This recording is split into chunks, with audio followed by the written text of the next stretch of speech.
మన ఛానల్లో కథ వింటున్న అందరికీ స్వాగతం. ఈరోజు మనం చెప్పుకోబోయే కథ ఏమిటంటే గొప్ప మనస్సు. రాయవరం చిన్న గ్రామం. దాన్ని ఆనుకొని ప్రవహిస్తున్న నదికి పుష్కరాలు వచ్చాయి. వారం రోజుల నుంచి జనం ఎక్కడి నుంచో తండోపతండాలుగా వచ్చి నదిలో స్నానం చేసి వెళుతున్నారు. వారం 10 రోజుల పాటు గ్రామస్తులకు ఇదొక పెద్ద పండుగ. ఆ సమయంలోనే గ్రామంలోని చిన్న రైతు దశరథయ్య కూతురు సుమతి పుట్టినరోజు వచ్చింది. అతడి భార్య భర్తను తొందరపాటు చేస్తూ, చీకట పడుకుంటా వచ్చేయండి, దర్జీ ఈసరికి అమ్మాయి పట్టు పరికిణి కుట్టే ఉంటాడు, అమ్మాయిని గుడికి తీసుకుని పోవాలి, అసలే ఊరి నిండా జనం అని హెచ్చరించింది. అయితే దశరథయ్య దర్జీ దగ్గరికి వెళ్ళేసరికి ఇంకా పరికిణి పూర్తి కాలేదు. దర్జీ అతన్ని కొంతసేపు కూర్చోబెట్టి పని పూర్తి చేశాడు. అతడు పరికిణి తీసుకుని బయలుదేరేసరికి చీకట పడుతున్నది. దశరథయ్య ఇంటికి సమీపిస్తుండగా ఒక 25 ఏళ్ల కుర్రాడు పెరటి ద్వారం నుంచి కంగారుగా బయటికి వస్తున్నాడు. దశరథయ్య అతన్ని ఏనాడు ఎక్కడా చూడలేదు. ఆ కుర్రాడి బెదురు చూపులు, కంగారు చూస్తూనే దశరథయ్యకు వాడు దొంగ అన్న అనుమానం కలిగింది. అతడు పరుగు పరుగున పోతూ ఉన్నప్పుడు వాడి మెడ పుచ్చుకొని, నువ్వెవరు, ఇంట్లో నుంచి ఏం దొంగిలించుకుపోతున్నావు అని అన్నాడు కరుకుగా. కుర్రాడు బాగా బెదిరిపోయి మాటలు రాక కాస్త తడబడ్డాడు. దశరథయ్య వెంటనే వాడి వీపు మీద చేతు గట్టిగా చరచి, దొంగ వెధవ, నిజం చెప్పు, దొంగలించిన వస్తువు ఎక్కడా అంటూ పెద్దగా అరిచాడు. అది విని అతడి భార్య కూతురే కాక పక్కింటి వాళ్ళు కూడా అక్కడికి వచ్చారు. ఈ వయసులో కష్టపడి పని చేసుకోక దొంగతనాలకు దిగేవన్నమాట, 4 తన్ని బుద్ధి చెప్పండి అన్నాడొకడు అక్కడ చేరిన గుంపులో నుంచి. ముందు ఏం కాజేశాడో చూడండి అన్నాడు మరొకడు.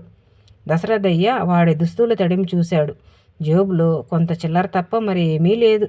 ఆ కుర్రాడు చేతులు జోడించి, నేను దొంగను కాదు, నన్ను వదిలిపెట్టండి అని అన్నాడు. ఈ మధ్యలో ఎవరో పిల్లల్ని ఎత్తుకుపోతున్నారట, పుష్కరాలు గనుక తేలిగ్గా పిల్లల్ని ఎత్తుకుపోవచ్చునని వచ్చినట్టు ఉన్నాడు అనింది ఒక ఆవిడ.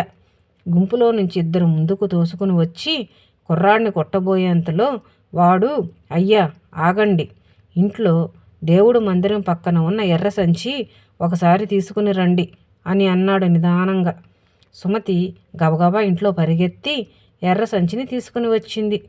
దాని నిండా నిగనిగలాడుతూ వెండి నాణేలున్నవి. దశరథయ్యకు ఆ సంచి తన ఇంట్లోకి ఎలా వచ్చిందో అర్థం కాలేదు. కుర్రాడు గొంతు సవరించుకొని, ఆ సంచిలో 1000 వెండి కాసులున్నవి. ఆ సంచిని మీ ఇంట్లో పెట్టింది నేనే, ఎందుకు పెట్టానో చెప్పమంటారా అని అన్నాడు. దశరథయ్యతో పాటు అక్కడ చేరిన వాళ్ళందరూ ఆశ్చర్యపోతూ కుర్రాడి కేసి చూశారు. వాడు జరిగిన సంగతి ఇలా చెప్పాడు. 12 సంవత్సరాల క్రితం వాడికి బాగా జబ్బు చేసింది.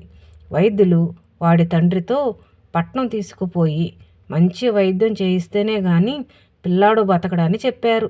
అయితే తండ్రి తన చేతిలో అవసరానికి తగిన డబ్బులు లేక చాలా ఇబ్బంది పడుతున్నాడు. పొరుగురిలో అతడి చిన్ననాటి స్నేహితుడు ఒకడున్నాడు.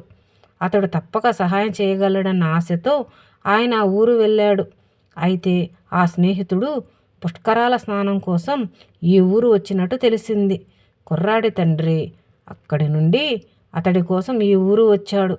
కానీ సాయంకాలం వరకు తిరిగిన అంతమంది తీర్థ ప్రజల్లో ఆయనను తన స్నేహితుడు కనుక్కోలేకపోయారు. ఇక చేసేది ఏమీ లేక తన గ్రామానికి బయలుదేరుతూ దాహం తీర్చుకునేందుకు ఊరి రచ్చబండకు ఎదురుగా ఉన్న మండువా ఇంటికి వెళ్ళి తలుపు తట్టాడు. ఇంటావిడ తలుపు తెరిచి అతడికి మంచినీళ్ళు ఇచ్చింది. తిరిగి తలుపు మూసివేసింది. కుర్రాడి తండ్రి తిరిగి వీధిలోకి రాబోయే సమయంలో గడప దగ్గర విలువైన రాయితో తాపడం చేసిన ఒక బంగారు ఉంగరం తళుక్కుమంటూ అతడి కంటపడింది. అతడు దాన్ని తీసుకుని చూసి తలుపు తట్టి ఇంటి వాళ్ళకి ఇద్దామనుకున్నాడు. కానీ చప్పున తన కొడుకు పరిస్థితి గుర్తుకు రాగా ఉంగరాన్ని జేబులో వేసుకుని తన గ్రామం చేరాడు. అది అమ్మగా వచ్చిన డబ్బుతో అతడు కొడుక్కి పట్నంలో వైద్యం చేయించి ఒక్క కొడుకు ప్రాణం కాపాడుకున్నాడు. కుర్రాడు ఇదంతా చెప్పి దశరథయ్యతో, అయ్యా, ఆ తర్వాత మా నాన్న మీ బాకీ తీర్చేందుకు ఎంతగానో ప్రయత్నించాడు, అయినా సాధ్యపడలేదు.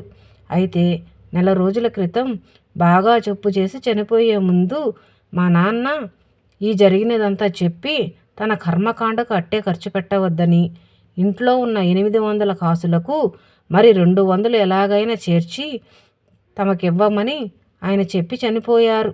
పోయిన మా నాన్న గురించి దొంగగా చెప్పడం మనస్కరించక 1000 వెండి కాసులను రహస్యంగా తమ ఇంట్లో దేవుడి గది ముందు పెట్టాను. ఆ డబ్బు తమరిదే అని అన్నాడు చేతులు జోడించి. కుర్రాడి నిజాయితీ చూసి అక్కడ చేరిన వాళ్ళందరూ ఆశ్చర్యపోయారు. సంగతేమిటో కనుక్కోక కనబడిన వాళ్లను పట్టుకుని దొంగ అంటూ కేకలు పెట్టడం ఏం మర్యాద అంటూ జనం దశరథయ్యను చివాట్లు పెట్టి వెళ్ళిపోయారు.